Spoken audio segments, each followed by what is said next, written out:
आज हम सीटी स्कैनर में बात करेंगे नरकटिया विधानसभा की।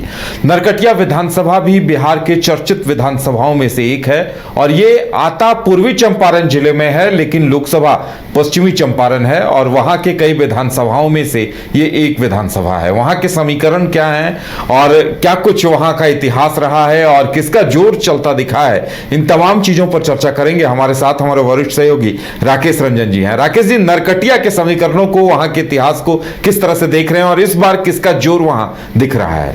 देखिए, जब आप नरकटिया विधानसभा की बात करते हैं तो यहाँ का जो इतिहास है वो बहुत पुराना नहीं है, क्योंकि नरकटिया विधानसभा का गठन 2008-9 परिसीमन के अनुसार हुआ और 2010 में नरकटिया में पहला विधानसभा का चुनाव हुआ और अब तक वहां पर 3 विधानसभा के चुनाव हो चुके हैं। नरकटिया विधानसभा क्षेत्र जो है वो पहले आदापुर विधानसभा क्षेत्र में आता था और यहाँ पर अगर आप मुकाबलों को देखें तो आमतौर पर ट्रायंगुलर फाइट आपको देखने को मिलेगी, कई बार मल्टी कॉर्नर फाइट हो जाती है। आमने सामने की वो लड़ाई जो है वो देखने को नहीं मिलता है। और जो आपने समीकरण की बात कही, तो समीकरण जो है यहाँ का ऐसा है जिसने नरकटिया को आरजेडी के मुफीद बना दिया है और यही वजह है कि यहाँ जो 3 चुनाव हुए हैं उसमें 2 बार जो है आरजेडी इस सीट को जीतने में कामयाब रहा है। लेकिन एक और चीज दिलचस्प है कि अगर एआईएमआईएम का, जो असदुद्दीन ओवैसी की पार्टी है एआईएमआईएम, अगर वो महागठबंधन में शामिल नहीं होती है तो वैसी परिस्थिति में ऐसा लगता है कि एआईएमआईएम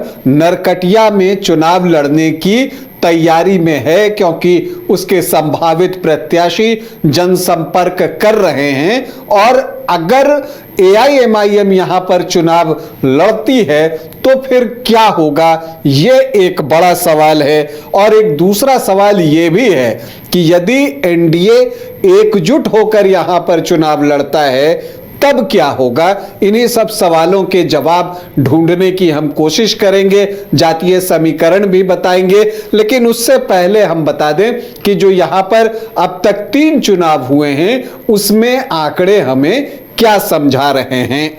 तो देखिए, अगर हम नरकटिया की बात करें और 2010 विधानसभा की बात करें तो वहां पर जेडीयू ने जो है श्याम बिहारी प्रसाद को टिकट दिया था। अब श्याम बिहारी प्रसाद कौन है? तो श्याम बिहारी प्रसाद पूर्व मंत्री ब्रिज बिहारी प्रसाद के भाई हैं और आप ये भी कह सकते हैं कि जो रमा देवी हैं, जो शिवहर की पूर्व सांसद रही हैं, वो जो है श्याम बिहारी प्रसाद की भाभी जो है वो लगती हैं।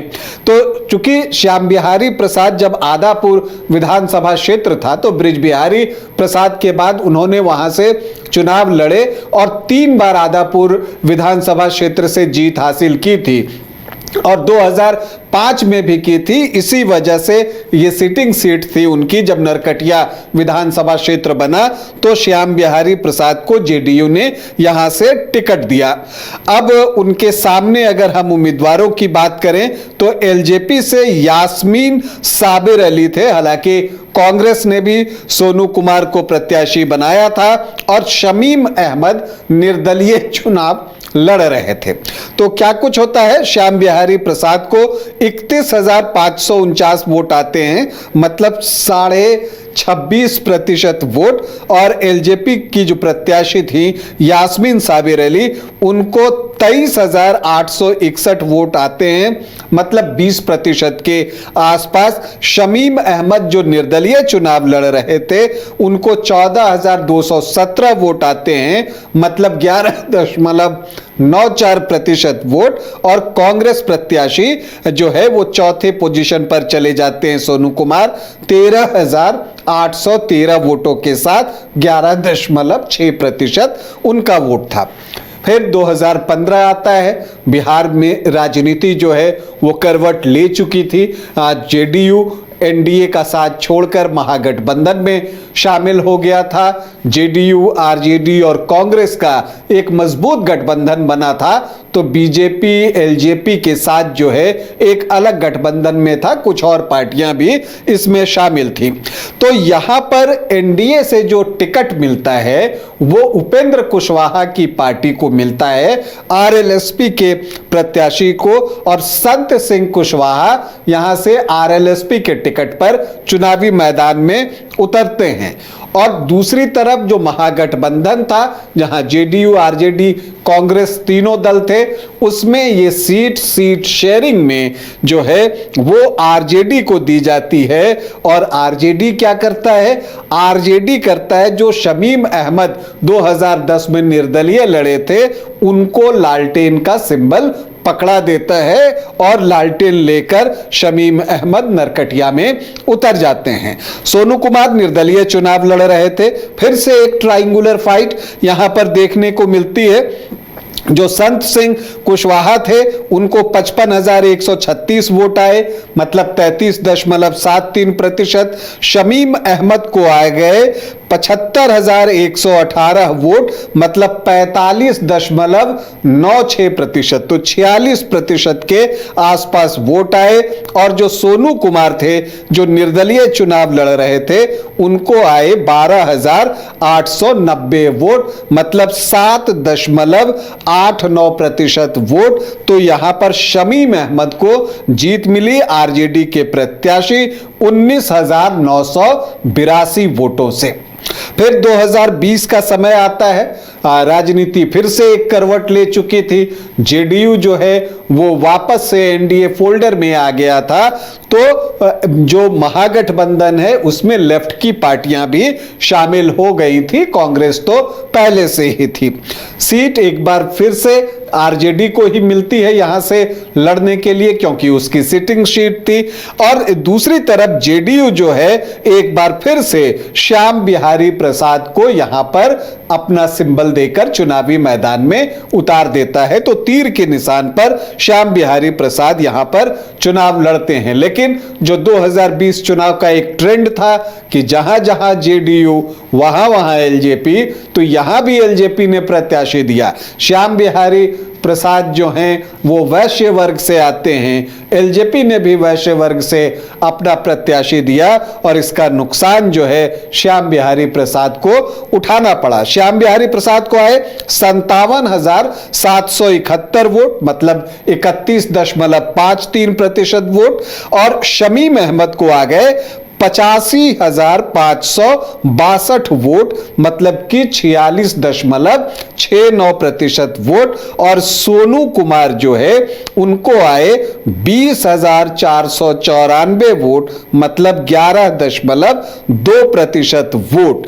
तो यहां पर शमीम अहमद को एक बड़ी जीत मिली 27,791 वोटों से। हालांकि अगर आप एलजेपी के वोट को श्याम बिहारी प्रसाद के वोट में जोड़ भी दें, तब भी जो है शमीम अहमद को जीत मिल जाती।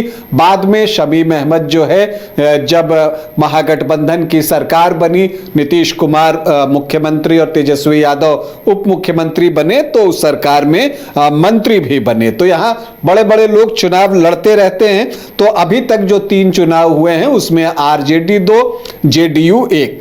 अब हम संभावित उम्मीदवारों की बात कर लेते हैं। जैसा मैंने आपको कहा कि यहां पर मुस्लिम वोटर्स की संख्या अच्छी है, तो एआईएमआईएम जो है वो यहां पर प्रत्याशी उतारने के मूड में है। अगर एआईएमआईएम महागठबंधन में शामिल नहीं होता है तो ऐसा लगता है कि वो नरकटिया से प्रत्याशी देगा। डॉक्टर शमीमुल हक हैं, उनकी चर्चा हो रही है संभावित उम्मीदवार के तौर पर। अब देखना है कि जब फाइनल स्टेज आता है तो वहां क्या निर्णय लिया जाता है।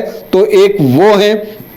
इसके अलावा अगर आप देखें तो जेडीयू से भी यहां पर दावेदार हैं। एक स्वाभाविक दावेदारी तो श्याम बिहारी प्रसाद की दिखती है, वो भी पूर्व मंत्री रहे, सहकारिता मंत्री, जो कि पिछला चुनाव भी लड़े, तो एक तो उनका दावा स्वाभाविक तौर पर बनता है। एक पूर्व मंत्री वीरेंद्र कुशवाहा हैं, उनकी भी कोशिश है कि वो यहां से जेडीयू के टिकट पर चुनाव लड़े। वो भी आदापुर विधानसभा से 2000 में निर्दलीय विधायक बने थे, फिलहाल जेडीयू में हैं, तो वो भी चाहते हैं कि उनको यहां से टिकट मिले। इसके अलावा राम पुकार सिन्हा हैं, वो आरएलएम के प्रदेश महासचिव हैं उपेंद्र कुशवाहा की पार्टी के, उनकी भी इच्छा है कि वो यहां से चुनाव लड़े। हालांकि इससे पहले जो 2 चुनाव हुए थे तो राम पुकार सिन्हा ने जो है वो ढाका से चुनाव लड़ा था, लेकिन इस बार वो नरकटिया से चुनाव लड़ना चाहते हैं। तो अब देखना है एनडीए की तरफ से क्या फैसला होता है, सीट किसको जाती है, क्या जेडीयू ये सीट छोड़ने को तैयार होता है, और अगर वो तैयार नहीं होता तो जेडीयू से कौन प्रत्याशी होगा।